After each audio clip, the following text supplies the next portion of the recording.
Hello, I am Rahish. Today I am discussing about ISRO. The Indian Space Research Organization or ISRO is known worldwide for its cost-effective and goal-oriented space program. ISRO is India's national space agency and one of the major space agencies in the world. ISRO's current chairman is Dr. K. Sivan. ISRO is under the Department of Space of the Government of India, and the Prime Minister of India is the minister in charge of the Department of Space. ISRO was established by reforming the Indian National Committee for Space Research or INCOSPAR. INCOSPAR was established by Dr. Vikram Sarabhai, the father of the Indian space program in 1962. At the time, INCOSPAR came under the Department of Atomic Energy DAE of the Government of India. INCOSPAR was responsible for establishing the Tumba Equatorial Rocket Launching Station TERLS at Tumba and developing the inertial rocket technology in India. INCOSPAR launched India's first sounding rocket, the American built Nike Apache in 1963 and the Indian built RH 75 in 1965. Sounding rockets of other countries were also launched from TERLS, such as rockets from France, Japan, and Soviet Union. INCOSPAR used to build and assemble rockets at a church in Tumba. This church in Tumba is the birthplace of the Indian space program. This church is still preserved as a museum at Tumba. In 1969, INCOSPAR became the well-known ISRO. Still now, ISRO was under the DAE. But in 1972, an independent Department of Space and Space Commission were formed at the Government of India, and ISRO became DOS Executive Agency. In subsequent years, ISRO built India's first satellite, Aryabhatta, in 1975 and successfully launched India's first satellite launch vehicle, SLV 3, in 1980. Since then, many satellite constellations are launched and maintained by ISRO for remote sensing, communications, and many others.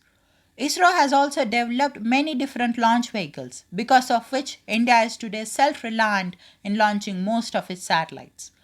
These rockets include the Polar Satellite Launch Vehicle PSLV, the Geosynchronous Satellite Launch Vehicle GSLV Mark II, and GSLV Mark III. ISRO has also conducted lunar and interplanetary missions.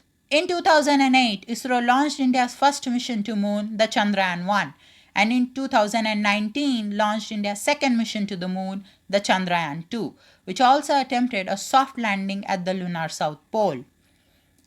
In 2013, ISRO launched India's first interplanetary mission, the Mars Orbiter mission or Mangalyaan, which entered Mars orbit in 2014.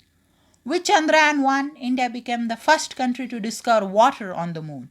With Chandrayaan 2, India became the first country to attempt a soft landing at the lunar south pole.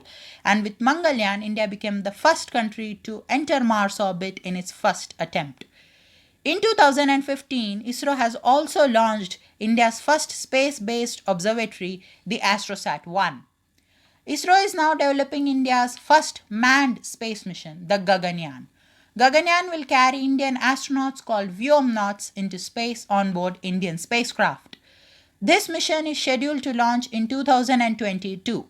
ISRO is also developing India's third mission to moon, which will fulfill the goals which its predecessor couldn't. Alongside India's first mission to Venus, India's second mission to Mars, and India's first space-based solar observatory, the Aditya L1.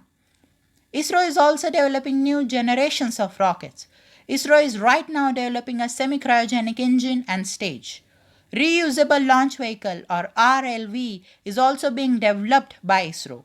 In fact, the first test flight of a scaled down version of that vehicle has already been conducted in 2016.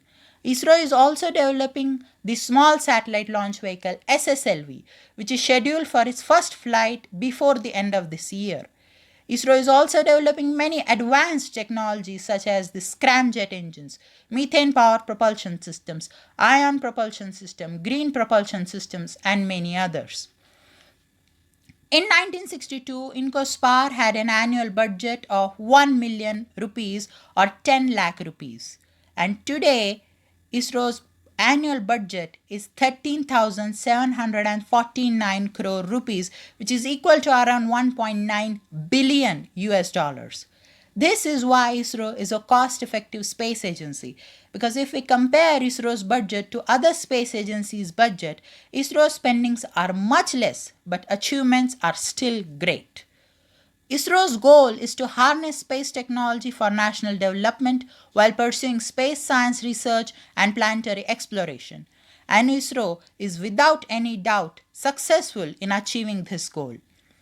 During the global pandemic, ISRO delayed its own missions and provided medical supplies for India's fight against the pandemic.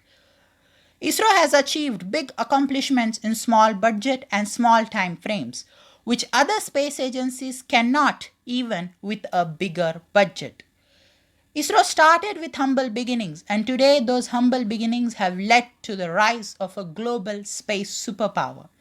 And in the time to come, ISRO will achieve new heights of success and glory, as well as ISRO will make sure that the Indian Tiranga is always achieving the heights of stars. Thanks for watching my video.